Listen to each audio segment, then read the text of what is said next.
Merci. Yes. Bon matin, Acts 21. Très content d'être avec vous pour cette matinée doublement spéciale parce que premièrement, Éco l'a dit, on célèbre ce matin notre dimanche de Pâques qui est une journée importante non seulement pour nous, mais pour tous les chrétiens du monde en ce moment, mais aussi parce qu'on en profite pour célébrer 7 personnes qui ont décidé de se faire baptiser ce matin devant nous tous. Alors avant qu'on commence, est-ce qu'on peut simplement leur dire à quel point on est fiers d'eux ce matin? Yes.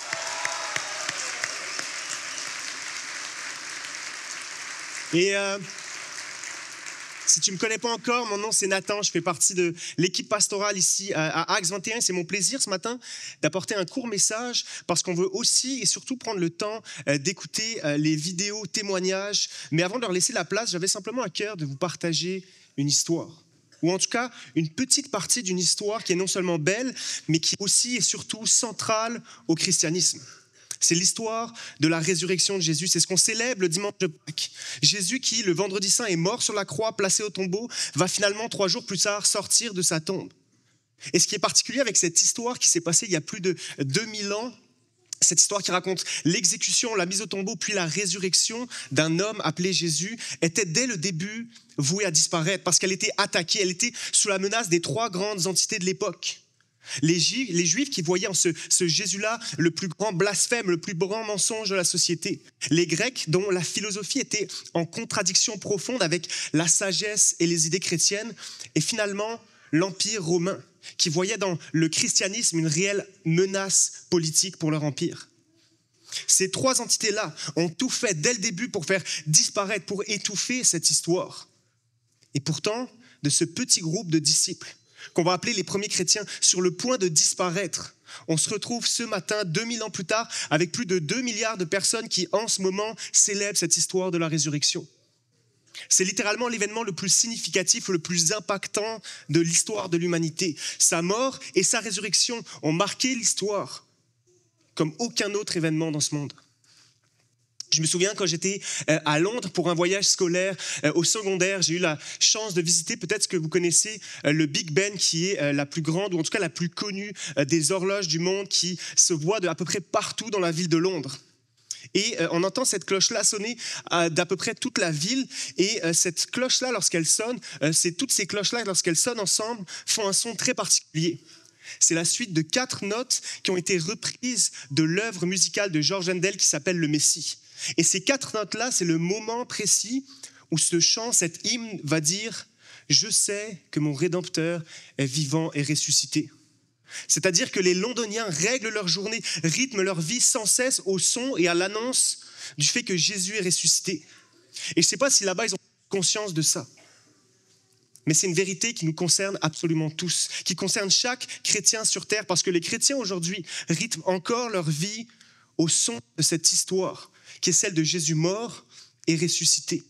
Parce que cette histoire, et c'est ce qu'on croit à Acts 21 très fermement, cette histoire change encore des vies, cette histoire transforme encore des cœurs, cette histoire impacte et guérit encore des âmes en 2025. C'est la raison même des baptêmes qu'on s'apprête à voir ensemble. Alors ce matin, je vais vous proposer qu'on revienne ensemble au point de départ, au tout début, au premier moment, juste après la résurrection de Jésus. En fait, je vous propose qu'on regarde ensemble à l'histoire d'une femme qui s'appelait Marie de Magdala, qui, d'après la Bible, est la première personne à avoir rencontré Jésus ressuscité. À travers cette courte histoire qu'on va lire ensemble, j'aimerais vous proposer de regarder à 3 éléments à propos de la résurrection. La résurrection est premièrement rationnelle, la résurrection est personnelle, et finalement, la résurrection, c'est Jésus qui vient se révéler à nous.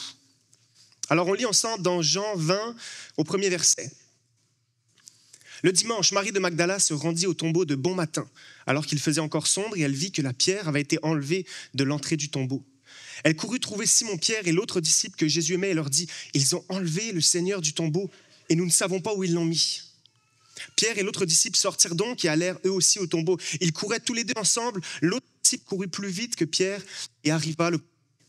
Il se pencha et vit les bandelettes posées par terre, cependant il n'entra pas. Simon-Pierre, lui qui le suivait, arriva, entra dans le tombeau. Il vit les bandelettes posées par terre. Le linge qu'on avait mis sur la tête de Jésus n'était plus avec les bandes, mais enroulé dans un endroit à part. Premièrement, la rationalité de la résurrection de Jésus.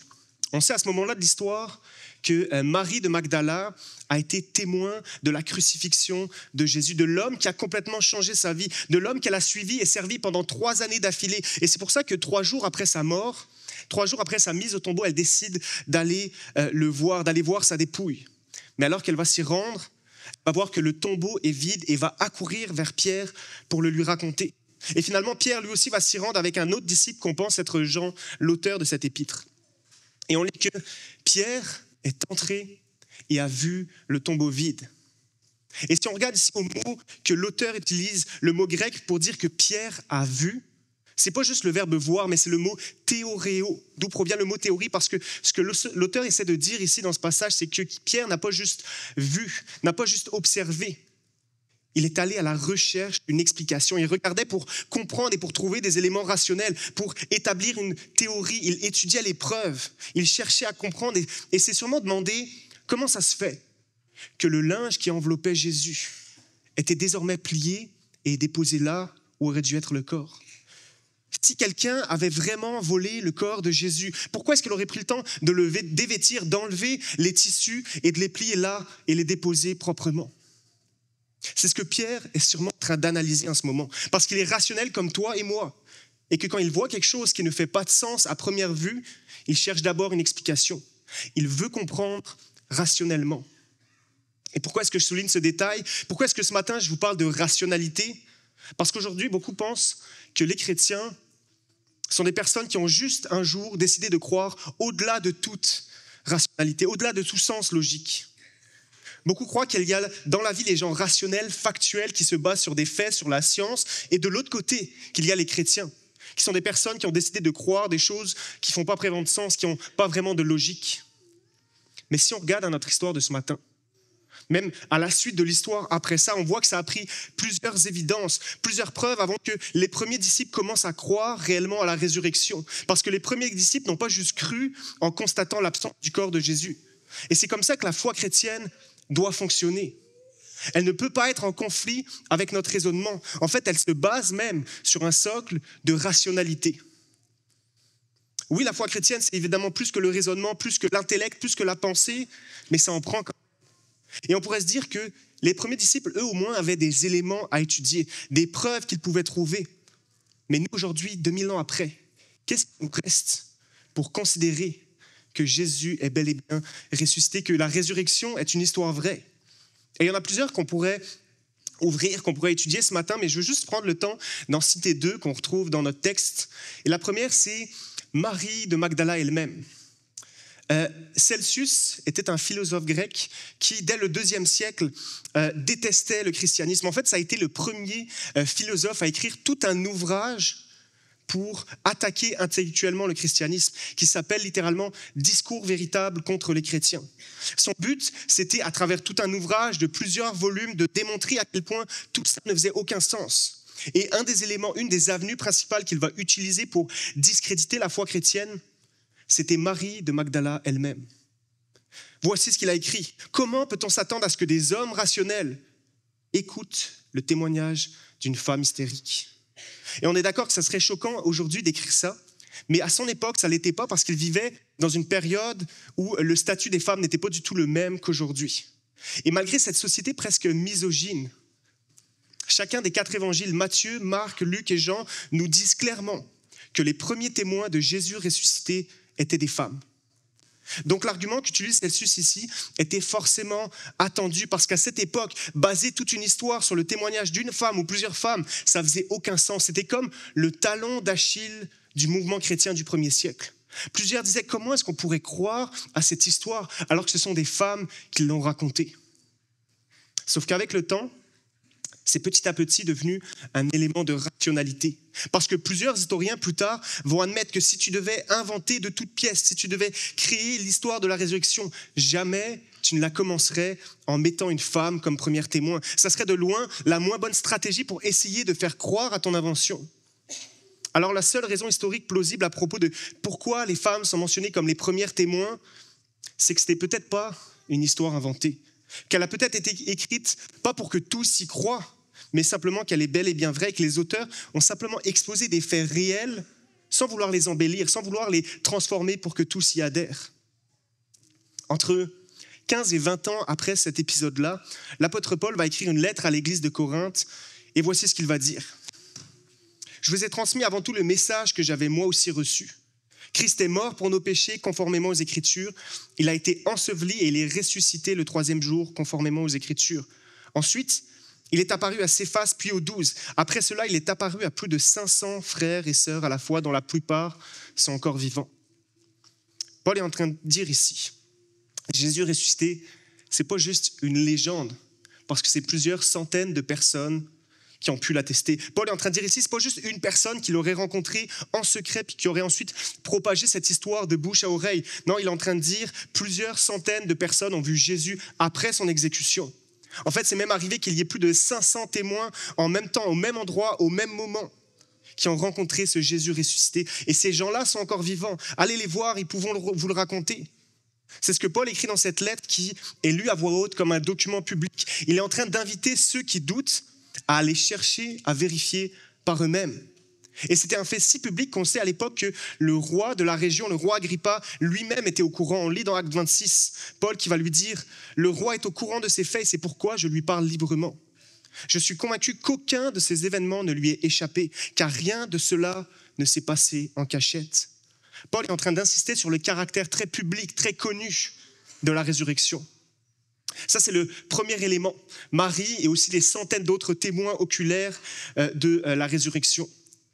La deuxième chose, c'est qu'on pourrait se dire à l'époque, les gens étaient sûrement beaucoup moins intelligents, beaucoup moins avancés, ou en tout cas peut-être plus crédules à croire à ce genre d'histoire, parce qu'ils croyaient aux miracles, ils croyaient à d'un tas d'autres choses, et c'est pour ça qu'ils ont facilement adhéré à cette histoire de la résurrection. Mais on sait historiquement que avant Jésus, les dizaines d'années avant, il y a eu plusieurs prétendus messianiques, c'est-à-dire plusieurs personnes qui se sont présentées comme le Messie promis d'Israël. Sauf que pour aucun d'entre eux, on a retrouvé des traces d'une éventuelle résurrection. Pourquoi ? Parce que les Juifs à l'époque ne croyaient absolument pas à la résurrection en tant que telle. Ils croyaient à la résurrection, mais à la fin des temps et pour tout le monde, pour tous les Juifs, pas juste pour une personne au milieu de l'histoire. Sauf que du jour au lendemain, c'est plusieurs dizaines, puis centaines, puis milliers de personnes qui ont changé leurs croyances profondes, qui ont été bouleversées et qui ont décidé de passer de convaincus de l'impossibilité de la résurrection à la placer au centre même de leur conviction, au centre même de leur foi. On le sait historiquement qu'il y a toujours un certain laps de temps avant qu'une nouvelle croyance ou des nouveaux éléments de vision du monde s'installent dans la société. En fait, la culture de l'époque va se transformer petit à petit au fil des débats, de l'écriture de documents, de l'argumentation publique, pour ensuite, au bout de quelques temps seulement, adopter des nouvelles croyances. Mais ce n'est pas le cas pour le concept de la résurrection de Jésus. Parce que presque du jour au lendemain, d'abord une petite poignée d'individus, puis des centaines, puis des milliers de personnes ont commencé à adorer cet homme comme si c'était Dieu lui-même, parce qu'il y avait eu cette évidence indéniable de la résurrection comme preuve ultime de son identité. Ce qui était impossible dans leur vision du monde, dans leur croyance, est devenu en l'espace de seulement quelques jours, pas juste une idée, mais le centre même de leur foi. Pourquoi ? Parce qu'ils avaient réellement vu ce Jésus mourir sous leurs yeux, mais ils ont ensuite été témoins de sa résurrection quelques jours plus tard. Et ce n'était pas juste un concept qu'ils étaient prêts à accepter, ni même une idée qu'ils étaient prêts à défendre. C'était un fait si réel qu'ils étaient prêts à mourir plutôt que de nier leur foi en ce Jésus ressuscité. On lit dans les récits de la crucifixion, tout de suite après la mort de Jésus, les disciples sont apeurés, ils sont terrorisés, ils sont choqués de ce qu'ils ont vu. Mais quelques jours après, ils sont prêts à mourir, en fait vont mourir, plutôt que de nier la résurrection de Jésus. Et il y a un écrivain très connu au Japon qui va le dire de cette manière. Si vous ne croyez pas à la résurrection, vous serez forcés de croire que quelque chose a frappé les disciples qui était tout aussi étonnant ou intense que la résurrection. Car si nous essayons d'expliquer les changements survenus dans leur vie, vous vous retrouverez à faire des sauts de foi aussi grands que si vous aviez cru à la résurrection dès le départ. Les récits, le nombre de témoins oculaires ainsi que les changements radicaux dans la vie des premiers chrétiens sont seulement deux éléments parmi tant d'autres qui permettent de dire que la résurrection de Jésus est rationnelle, qu'elle est très défendable historiquement, au point même que ceux qui ne croient pas à la résurrection sont toujours confrontés à la difficulté d'expliquer comment l'Église chrétienne a pu démarrer dans ce contexte. Il y a quelqu'un très proche de moi avec qui on aime discuter de la foi, qui n'est pas chrétien, ou du moins pas encore, et qui reconnaît très facilement l'existence de Jésus. Il me dit souvent, je veux bien croire à tout ce qui s'est passé, ou en partie en tout cas dans la vie de Jésus, parce qu'on a des récits historiques très fiables. Par contre, là où on se perd, Nathan, c'est au niveau de la croix et de la résurrection. Je ne vois pas comment est-ce que c'est possible de croire à une telle chose. Et un jour, ce gars-là, cet ami-là, a été assez authentique, assez vulnérable pour me dire, tu sais Nathan, si je ne veux pas considérer la résurrection, c'est pas parce que mes recherches historiques prouvent que c'est impossible, c'est juste que ça m'obligerait à considérer que ce n'est plus juste un événement historique comme les autres, ça m'obligerait à le considérer comme un événement personnel. Parce que si je commence à considérer que ce Jésus est réellement ressuscité, ça signifie qu'il est vraiment qui il disait être et que je dois accepter tout ce qu'il a dit et ce qu'il me demande personnellement. Et je pense qu'il a raison.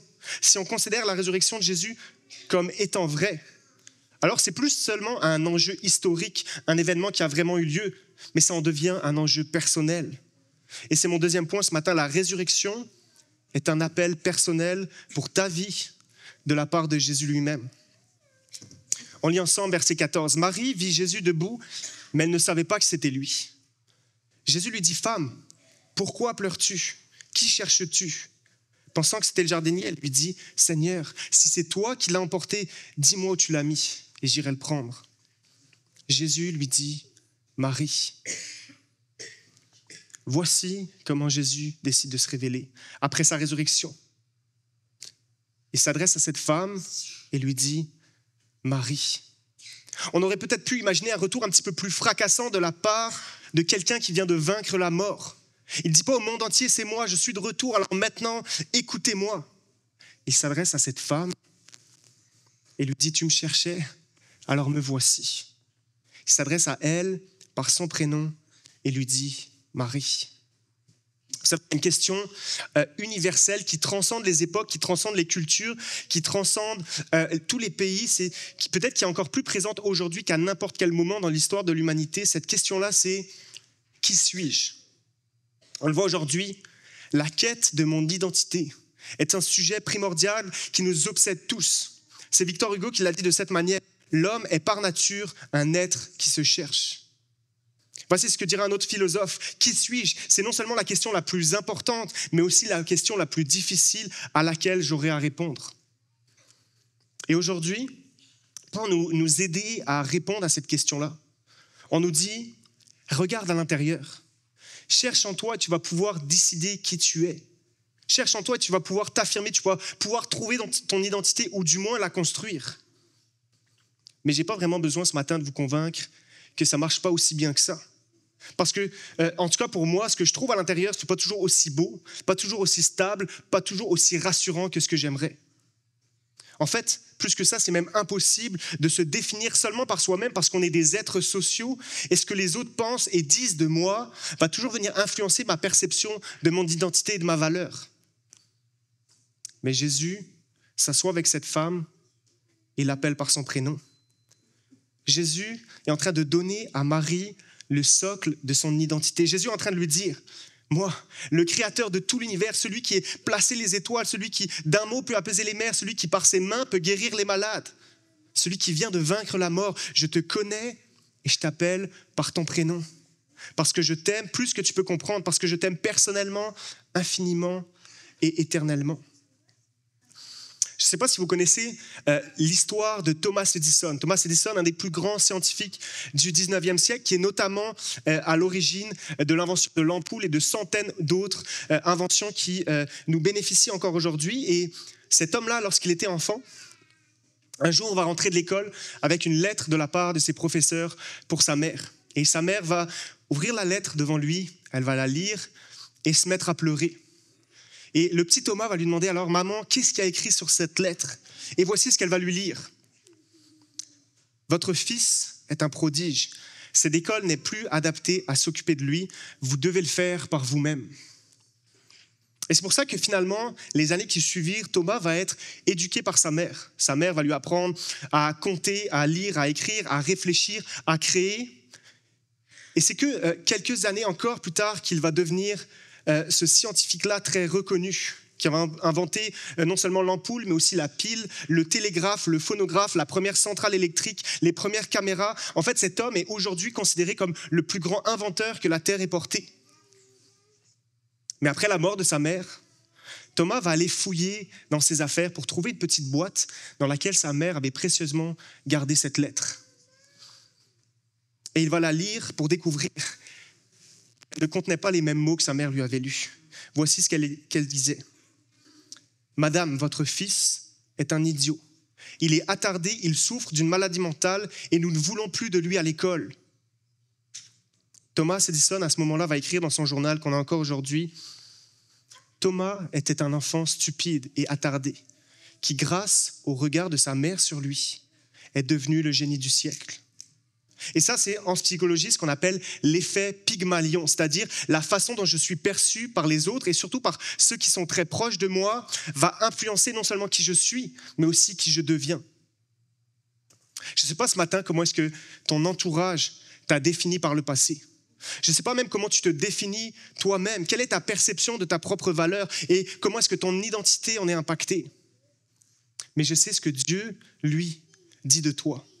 Là où est-ce qu'on entend trop facilement parfois des voix nous dire à quel point on est perdu, trop prisé, pas assez bon, Dieu dit de toi, tu es mon enfant, tu es aimé, tu es choisi, tu es racheté, tu es connu personnellement.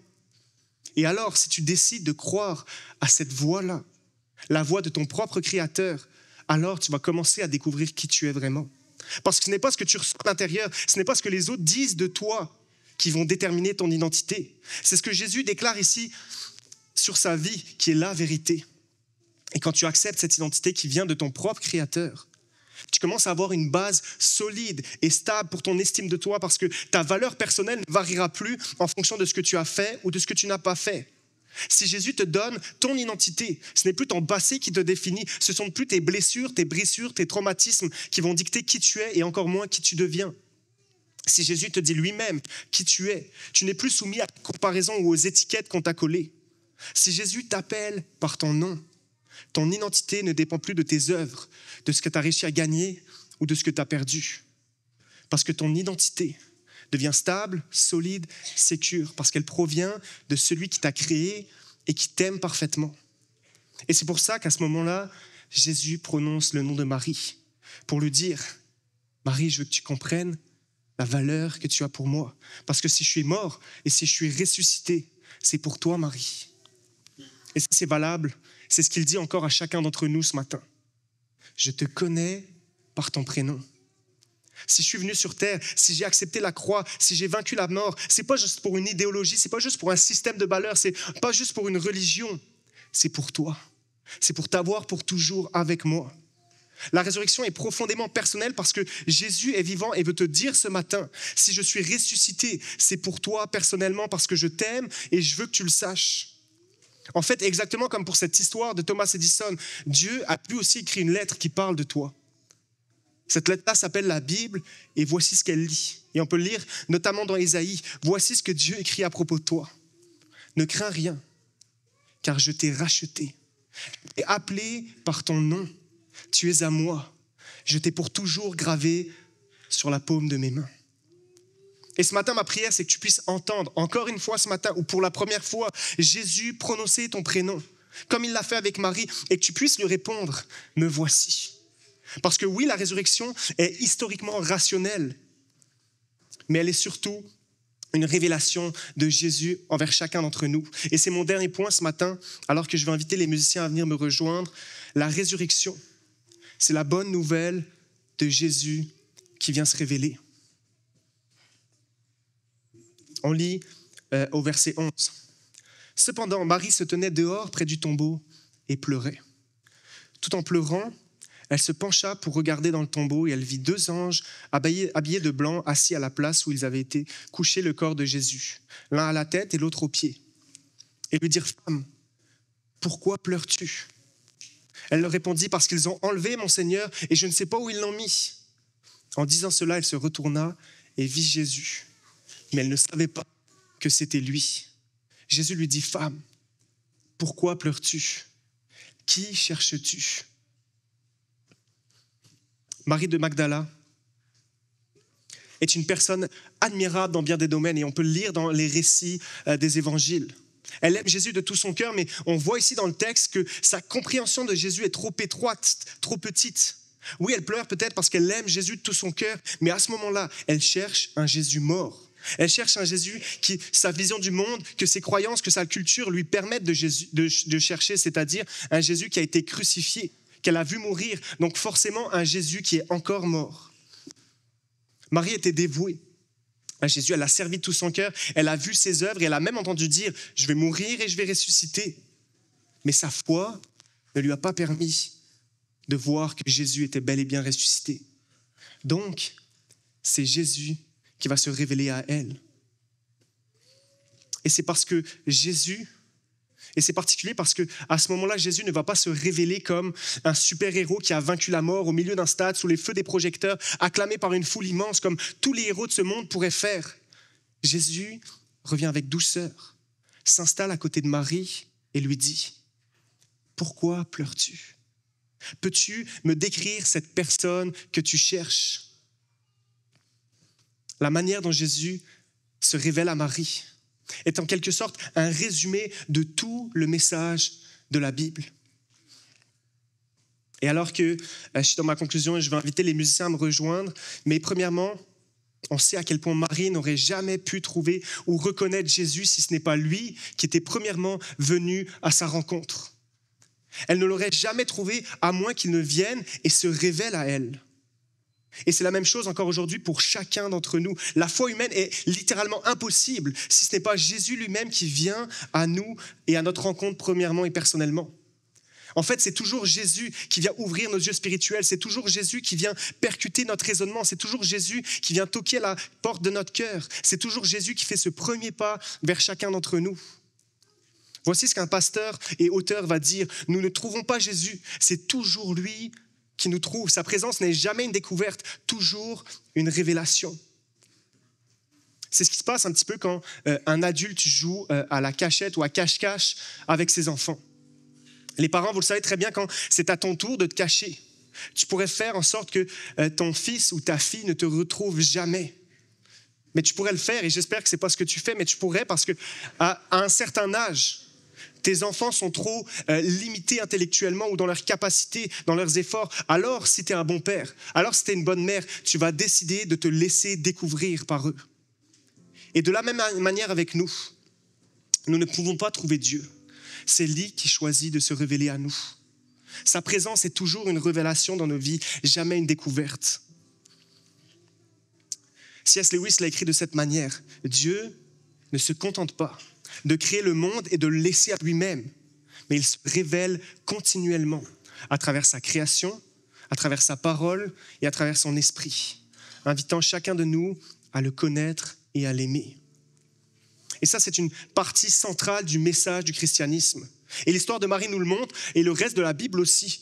Nos cœurs sont trop durs, nos esprits sont trop petits, notre intelligence trop étroite, trop rigide, pour saisir par nous-mêmes ce Jésus ressuscité. Alors Jésus décide de détruire lui-même les barrières pour venir se révéler à nous. Dieu, et on le croit exalté fermement, Dieu est un Dieu qui se révèle à toi, encore aujourd'hui. Et c'est vrai qui que tu sois ce matin, quel que soit ton cheminement spirituel, Dieu veut se révéler encore une fois à toi. Et ce qui est beau, c'est que de le reconnaître, non seulement ça va produire de la gratitude, de la reconnaissance dans mon cœur, mais aussi de l'humilité. Parce que je ne pourrais plus regarder les autres avec hauteur en considérant que j'ai trouvé la vérité, mais que la vérité s'est rendue jusqu'à moi en la personne de Jésus. Et Paul va le dire de cette manière dans Éphésiens. En effet, c'est par la grâce que vous êtes sauvés par le moyen de la foi. Cela ne vient pas de vous, c'est le don de Dieu. Ce n'est pas par les œuvres afin que personne ne puisse se vanter. Cette réalité de la révélation de la part de Dieu nous garde humbles parce qu'elle nous rappelle constamment que tout ce que nous savons, tout ce que nous croyons, tout ce que nous possédons spirituellement ne vient pas de notre propre sagesse, ne vient pas de notre capacité, ne vient pas de nos œuvres, mais vient de la grâce souveraine de Dieu sur ma vie. Et il y a un autre élément dans cette histoire qui nous montre à quel point Jésus est plein de grâce envers Marie. Jésus choisit Marie de Magdala comme la première personne à qui il va venir se révéler. Elle est littéralement la première personne dans l'histoire du monde à avoir rencontré Jésus ressuscité et à lui confier la mission d'aller annoncer cette bonne nouvelle. Je ne sais pas si vous savez qui est cette femme, mais aussi, si on lit les évangiles, on découvre qu'elle avait 7 démons en elle. C'était une femme anciennement démoniaque.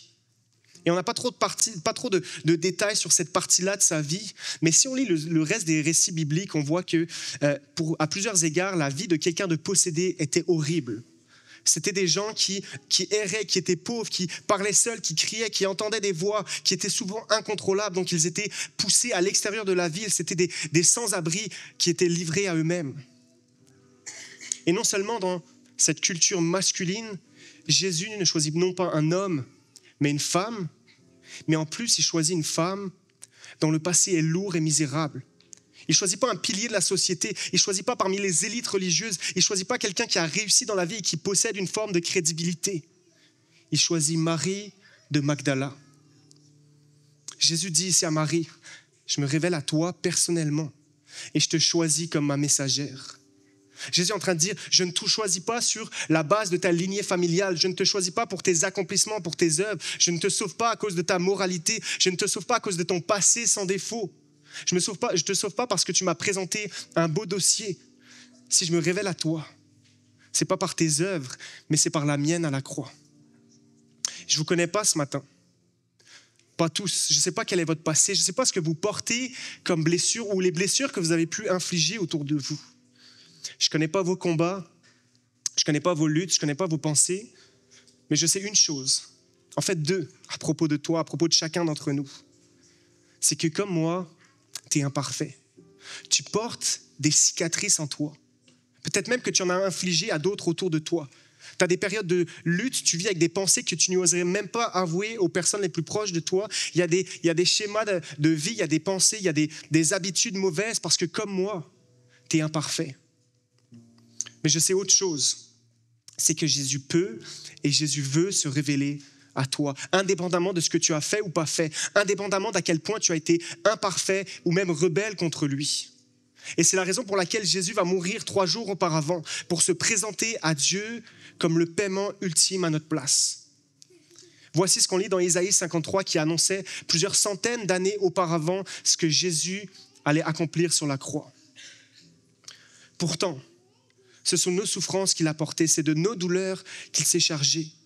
Et nous l'avons considéré comme puni, frappé par Dieu, humilié. Mais lui, il était blessé à cause de nos transgressions, brisé à cause de nos fautes. La punition qui nous donne la paix est tombée sur lui. Et c'est par ses blessures que nous sommes guéris. Jésus, encore ce matin, prend notre rébellion. Jésus prend nos péchés, Jésus prend nos brisures, prend nos blessures, prend nos faiblesses, prend nos manquements, va sur la croix et meurt. Pas seulement tué par les clous, mais par le déversement de la colère juste de Dieu contre toutes ces choses. Mais l'histoire ne s'arrête pas là et c'est ce qu'on célèbre aujourd'hui, c'est ce qu'on fête à Pâques tous ensemble. La résurrection, c'est la déclaration de Dieu selon laquelle il a accepté une fois pour toutes le paiement de Jésus en notre nom. La résurrection, c'est Dieu qui va déclarer que le prix payé par Jésus est suffisant pour toi et moi et qu'on peut être sauvé. Et c'est pour ça que Jésus peut venir désormais se révéler à chacun d'entre nous, malgré nos imperfections, malgré notre passé, malgré nos mauvais choix, malgré notre tendance à faire le mal. Parce que grâce à la croix, grâce à la victoire contre la mort, Jésus se révèle et sauve ceux qui reconnaissent leur faiblesse. Marie de Magdala, qui est peut-être la moins qualifiée pour être utilisée par Jésus, une femme anciennement possédée, démoniaque, dont la foi est faible, qui est détruite émotionnellement par la mort de son maître, est choisie comme étant la première messagère de la résurrection. Et ce matin, certains d'entre vous, peut-être que vous vous sentez comme cette Marie de Magdala, indigne, pas assez qualifiée, brisée émotionnellement, trop hypothéquée par le passé. Ou peut-être que tu as déjà compris la notion du pardon et que tu l'as même accepté, mais que tu ne te sens toujours pas assez qualifié pour que Dieu se serve de toi pour de vrai. Peut-être que tu considères qu'il y a trop de chutes dans certains domaines. Peut-être que tu considères qu'il y a trop de choses à régler, d'ordre à mettre dans ta vie avant que Dieu se révèle davantage et puisse t'utiliser puissamment.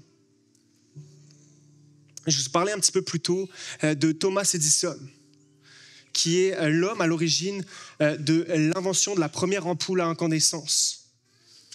En 1879, on sait que ça lui a pris plusieurs années de dur travail, de labeur, de recherche, afin de créer une ampoule qui fonctionnait. Alors, au moment de sa découverte puis de sa création, il a convoqué une foule de personnes, un peu comme ce matin dans un amphithéâtre. Il s'est présenté devant des journalistes pour raconter ce processus de création et pour présenter une invention qui allait révolutionner le monde. Et au moment de cette présentation tant attendue, le discours est fini. L'ampoule va être confiée en backstage à un stagiaire pour qu'il puisse l'apporter à Thomas Edison qui vient de finir son discours. Et on ne sait pas réellement ce qui s'est passé, mais alors que le stagiaire arrive sur le stage, il va trébucher et va faire éclater l'ampoule en 1000 morceaux. Et là, tout le monde est sous le choc parce que c'était la seule ampoule disponible pour cette présentation-là. Et Thomas Edison est obligé d'annuler cette rencontre-là, de renvoyer tout le monde chez eux et de travailler 24 heures d'affilée pour que le lendemain, une nouvelle ampoule puisse être présentée à tout le monde. Et le stagiaire travaille fort avec lui parce qu'il se sent coupable d'avoir brisé cet objet si précieux. Et finalement, le lendemain, à la même heure, au même endroit, Thomas Edison est capable d'annoncer à nouveau ce projet-là. Et au moment où est-ce que l'ampoule est sur le point d'arriver sur le stage, Edison va dire la chose suivante. « Allez me chercher ce stagiaire. C'est encore lui que je choisis pour m'amener cette ampoule. » Ce stagiaire qui la veille avait échappé l'ampoule était choisi à nouveau pour la transporter. Je ne sais pas toi, mais moi, je peux voir tellement facilement dans ma vie à quel point je lui ressemble. En fait, peut-être que ce matin, toi aussi, tu pourrais dire comme moi, cette fois-ci, j'ai fait n'importe quoi. Encore une fois, cette semaine, je l'ai échappé. Encore une fois, j'ai chuté, je suis tombé, j'ai abandonné, j'ai failli. J'ai laissé mes pensées m'amener là où je n'aurais pas dû. J'ai blessé par mon attitude, j'ai fait du mal à quelqu'un par mes mots. Encore une fois, j'ai échappé une ampoule. Je ne sais pas toi, mais moi, j'en échappe encore régulièrement. Mais Paul va dire quelque chose d'incroyable dans 2 Corinthiens 4. Et il ne parle pas ici d'une ampoule, mais il va parler de la lumière de Dieu lui-même. Voici ce qui est écrit. Dieu a fait briller sa lumière dans notre cœur pour faire resplendir la connaissance de la gloire de Dieu dans la personne de Jésus. Alors nous portons ce trésor dans des vases de terre afin que cette puissance extraordinaire soit attribuée à Dieu et non à nous. Paul est en train de dire ici que Dieu choisit des vases d'argile, fragiles, friables, parfois fissurés, et choisit des stagiaires maladroits, des gens parfaits comme toi et moi pour transporter la lumière de sa présence même. La première personne à qui il confie la nouvelle de sa résurrection, ce n'est pas un chef religieux, ce n'est pas un apôtre influent, c'est une femme blessée par la vie, mais rendue nouvelle par son amour. Ceux qui êtes familiers avec la Bible, vous le savez, Dieu a utilisé Noé alors qu'il savait qu'il allait un jour être ivre mort. Dieu a utilisé Moïse qui a commis un meurtre. Dieu a utilisé Jacob alors qu'il a basé toute sa vie sur un mensonge. Dieu a utilisé Rahab sachant que c'était une prostituée. Dieu a utilisé Jonas alors que son premier réflexe c'était de fuir loin de lui. Dieu a utilisé David alors qu'il savait qu'il allait commettre un adultère. Dieu a utilisé Saul de Tarse alors qu'il persécutait et tuait des chrétiens. Dieu a utilisé Pierre pour bâtir son église alors qu'il venait de le renier 3 fois. Et le point commun de tous ces hommes et de toutes ces femmes-là, ce n'est pas leur perfection, c'est leur brisure. Mais Dieu les a aimés et utilisés puissamment, malgré leurs failles. Et c'est ce qu'il veut faire avec chacun d'entre nous encore aujourd'hui.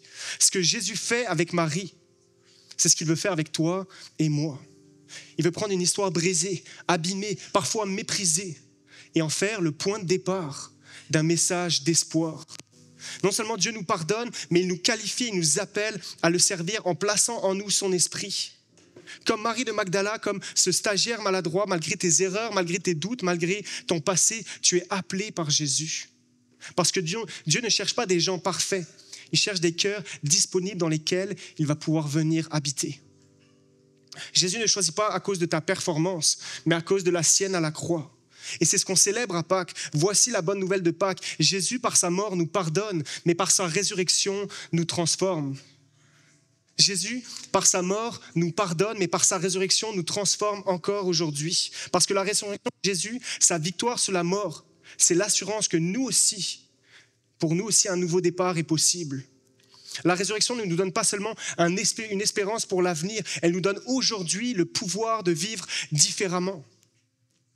Romains 8 va le dire de cette manière, « Si l'esprit de celui qui a ressuscité Jésus d'entre les morts habite en vous, alors il vous rendra aussi la vie. » Paul dit ici que le même esprit qui a pu faire sortir Jésus du tombeau peut vivre maintenant en toi et faire vivre en toi ce qui était mort. Ce n'est pas juste une force extérieure, c'est la présence de Dieu en toi. Et cet esprit donne la vie, cet esprit restaure, cet esprit transforme, cet esprit relève, cet esprit console, cet esprit conduit, cet esprit construit. La résurrection, c'est plus que juste un miracle du passé. C'est la promesse d'une vie nouvelle aujourd'hui. La résurrection, c'est plus que le tombeau vide, c'est mon cœur qui peut être rempli du Saint-Esprit. La résurrection, c'est plus que juste une histoire, c'est ma nouvelle identité. Et c'est ce que Séphora ce matin, c'est ce que Christine, Trésor, Mario, Brian, Josh et Laurence vont déclarer dans les eaux du baptême. Les baptêmes auxquels on s'apprête à assister ensemble, c'est une réponse à ce Jésus-là qui est venu nous appeler. Le baptême, c'est de dire devant tous, j'accepte cette identité que Jésus me donne. J'accepte de mourir à moi-même pour saisir cette nouvelle vie que Jésus est venu m'offrir personnellement. Passer par les eaux du baptême ce matin, ça veut dire je veux manifester à tous que je ne suis pas juste un homme ou une femme qui adhère à des croyances, qui adhère à une communauté qui pense comme moi, qui s'engage à être une meilleure version de moi-même. Non, je manifeste qu'aujourd'hui, mon identité est désormais placée en Jésus lui-même, en ce Jésus qui est non seulement mort, mais qui aussi est ressuscité pour venir vers moi et m'offrir une nouvelle vie, une vie éternelle avec lui, une vie de transformation à ses côtés. Les personnes qui vont se faire baptiser ce matin sont des personnes qui reconnaissent qu'ils brisent encore des ampoules, mais qui choisissent de vivre dans la lumière de celui qui les a appelés par leur prénom. Alors je vous propose ce matin qu'on laisse place au témoignage de nos 7 baptisés. Bon matin, Axe.